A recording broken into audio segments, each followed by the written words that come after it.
गुरुर्ब्रह्मा गुरुर्विष्णु गुरुर्देवो महेश्वर गुरु साक्षात् परब्रह्म तस्मै श्री गुरवे नमो नमः। या देवी सर्वभूतेषु विद्यारूपेण संस्थिता नमस्तस्यै नमस्तस्यै नमस्तस्यै नमो नमः। गजाननं भूतगणादिसेवितं कपितजम्बुफलचारुभक्षणम् उमासुतं शोकविनाशकारिकं नमामि विघ्नेश्वरपादपङ्कजम्। नीलाम्बुजश्यामल कोमलांगं सीतासमारोपितवामभागं पाणौ महासायक चारुचापं नमामि रामं रघुवंशनाथं। हे मातृपितृकमलेभ्यो नमः, श्री सद्गुरुदेव चरणकमलेभ्यो नमः।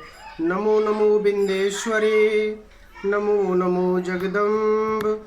संत दनों के काज में करती नहीं विलम्ब। पवन तनय संकट हरन मंगल मूर्ति रूप राम लखन सीता सहित हृदय बसहु सुरभू। कर्पूरे गौरम करुणावतारम संसारे सारम भुजगेन्द्रहारम सदा वसन्तं हृदयारविन्दे सदा वसन्तं हृदयारविन्दे भवं भवानी सहितं नमामि। बोले श्री सद्गुरु भगवान की जय, बोले पवन पुत्र हनुमान की जय, बोले श्री बाबा गौरीनाथ की जय। मन शांत कब रहेगा? जब आदमी की वाणी शांत रहेगी।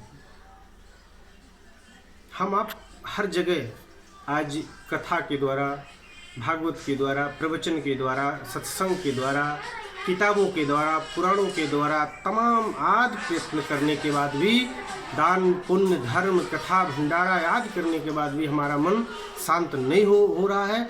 इसका क्या कारण है? इसका एक ही कारण है कि हम अपनी वाणी पर विराम नहीं लगा रहे हैं। हम अपनी वाचालता के कारण शांति नहीं पा रहे हैं, जिसका उद्देश्य सीधा सा है कि अपनी वाणी पर विराम लगाया जाए, तभी मन जो है शांत होगा। कहा गया है,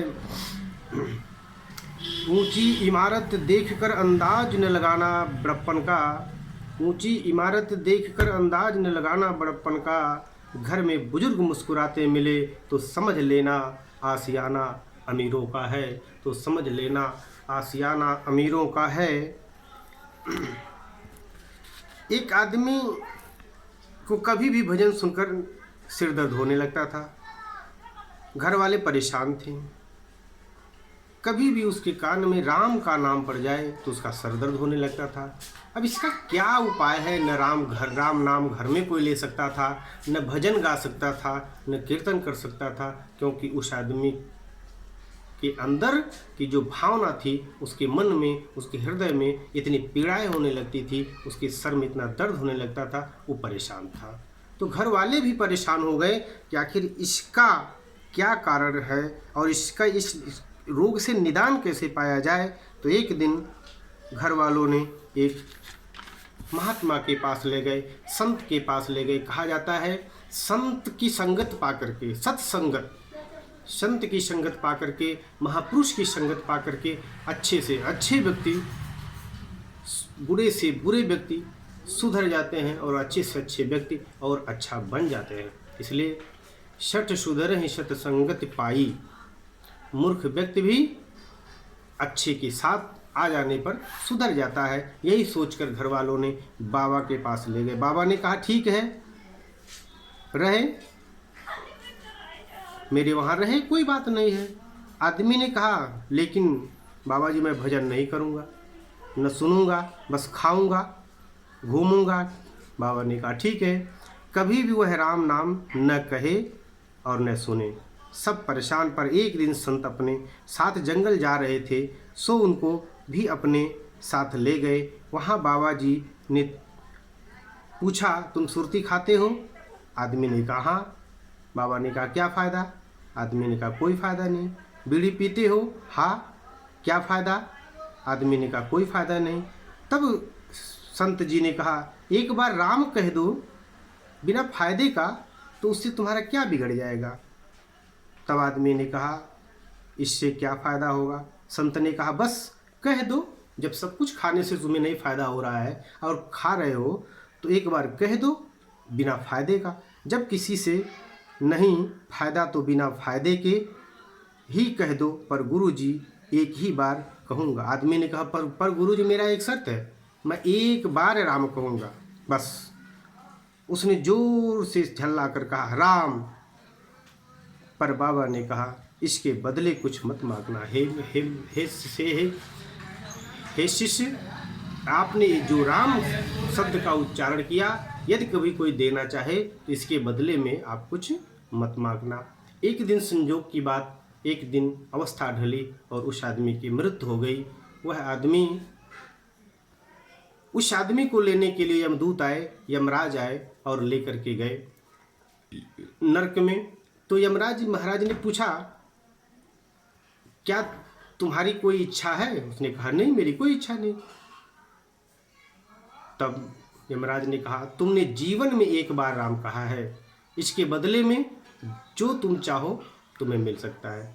तब आदमी के मन में वो बात, गुरुजी की वो बात याद आ गई कि गुरुजी ने कहा था कि बदले में कुछ मांगना मत। तब उस आदमी ने कहा, हे भगवान, हमें बदले में मांगना क्या है? आप जो चाहे सो दे दे, आप ही दे दीजिए जो मेरा बनता हो। तो यमराज ने कहा, एक राम नाम लेने का कोई संविधान हमारे कानून में नहीं है कि एक राम के बदले में क्या दिया जा सकता है, ऐसा कुछ है नहीं, तो मैं क्या दे सकता हूँ। तो यमराज महाराज उस आदमी को लेकर के ब्रह्मा जी के पास गए। ब्रह्मा जी से बात रखी गई कि हे ब्रह्मदेव, आपने सृष्टि की रचना की और एक राम इसने कहा है, इसके बदले में हम क्या दें? मेरे समझ में नहीं आ रहा है कि एक राम के बदले में क्या दिया जा सकता है। तो ब्रह्मा जी भी चकित हो गए। उन्होंने कहा कि ये तो मैं भी नहीं निर्णय कर पाऊंगा, क्योंकि एक राम के बदले में क्या दिया जा सकता है, ऐसा तो अभी तक उल्लेख ही नहीं हुआ है। इसलिए हे यमराज, हम सब विष्णु जी के पास चलते हैं। अब ब्रह्मा जी, यमराज आदमी ब्रह्मा जी के विष्णु जी के पास गए। बात विष्णु जी के सामने रखी गई। विष्णु भगवान ने कहा, एक राम का क्या विधान है, ये तो मैं भी नहीं जानता हूँ। हाँ, राम राम राम कीर्तन करने का तो विधान है, लेकिन एक बार जीवन में कोई राम कहा है, उसका क्या फल हो सकता है, उसका क्या परिणाम हो सकता है, उसको क्या दिया जा सकता है, ये तो मैं भी नहीं जानता हूँ। इसलिए जो निरंतर भगवान राम का गुणगान करते हैं, भोलेनाथ, देवादिदेव, महादेव, शिव, उन्हीं के पास चलना होगा, उन्हीं से निराकरण होगा। अब विष्णु सहित सभी लोग भगवान शंकर के पास पहुँचे और शंकर जी के सामने भी ये बात रखी गई कि हे देवादिदेव, महादेव, आप तो दिन भर 24 घंटा आपके हृदय में राम राम ही विराजते हैं, प्रभु राम का ही स्मरण रहता है, तो आप ही बताएं कि इस एक राम के बदले में इसको क्या दिया जाए। अब शंकर जी भी आश्चर्यचकित हो गए कि भाई राम राम कहने से तो मुक्ति मिल सकती है, लेकिन एक बार कहने से क्या फायदा होगा, क्या इनको दिया जाए, ऐसा व्यवस्था तो मेरे समझ में नहीं आती है, यह मेरे समझ से भी बाहर है। इसलिए हे देवगणों, अब आप स्वयं राम के पास ही जाएं और वहीं इसका निराकरण कर सकते हैं। अब सब लोग मिलकर के प्रभु श्री राम जी के पास आए। उनसे भी यही प्रश्न पूछा गया, हे प्रभु, इसने एक बार राम कहा है और इसका क्या फल है, इसका क्या पुरस्कार है, इसको क्या दिया जा सकता है, ये तो सबके बस की बात नहीं है। आपने ऐसा कोई विधान नहीं बनाया कि जो एक बार भी राम का उच्चारण कर दे और उसको भी कोई फल मिल जाए। इसलिए अब आप ही इसका निराकरण करें। तो भगवान श्री राम, मर्यादा पुरुषोत्तम श्री राम जी ने कहा, एक बार राम शब्द का उच्चारण करने वाला व्यक्ति जब कोई निर्णय नहीं हो पा रहा है, इसको मेरे चरणों में छोड़ दीजिए, यही इसका फल है। तो प्रभु श्री राम हमारे ऐसे हैं, मर्यादा पुरुषोत्तम श्री राम ऐसे ही कहलाए। मर्यादा में रह करके उन्होंने एक बार राम शब्द का उच्चारण करने वाले व्यक्ति को भी अपने शरण में, अपने मोक्ष धाम में, अपने वैकुंठ धाम में उसको स्थान दे दिए। हमेशा के लिए वह भगवान के धाम को चला गया। इस प्रकार कवितावली में बालकांड में वर्णन आता है, दूल्हे श्री रघुनाथ बने दुलही सिय सुंदर मंदिर माही, गावत गीत सब मिली सुंदरी बेद जुबाजुरी विप्र पढ़ाही, रामक रूप निहारती जाने की कंकन के जग की परछाही, यात सब सुधि भूल गई फिर, यात सब सुधि भूल गई कर टेकी रही पल टारत नाही। ये सीता जी की बात है। विवाह के समय जब भगवान श्री राम प्रभु दूल्हा बने हुए हैं और जगत जननी माँ जानकी जी दुल्हन के रूप में सजी हुई है, तो भगवान का प्रतिबिंब जो है उनकी अंगूठी में दिख रहा है। इसलिए उन्होंने उसी अंगूठी में भगवान का प्रतिबिंब निहार रही हैं। सखियाँ कहती हैं, अरे सामने से देख लो अंगूठी में क्या। तो कहती है, जब मेरी अंगूठी में ही राम का प्रतिबिंब दिख रहा है तो मैं और कहीं देखने की मुझे आवश्यकता नहीं है।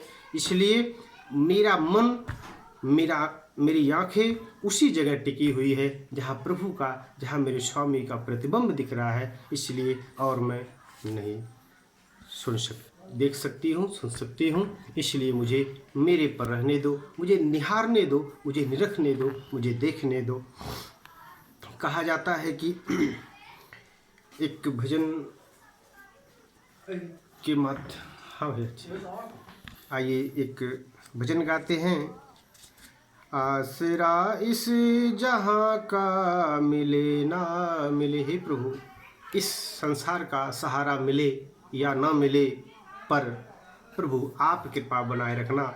संसार की कृपा प्राप्त हो या न हो, पर आप मुझ पर कृपा बनाए रखना। हे कृपा के सागर, हे सिंधु के सागर।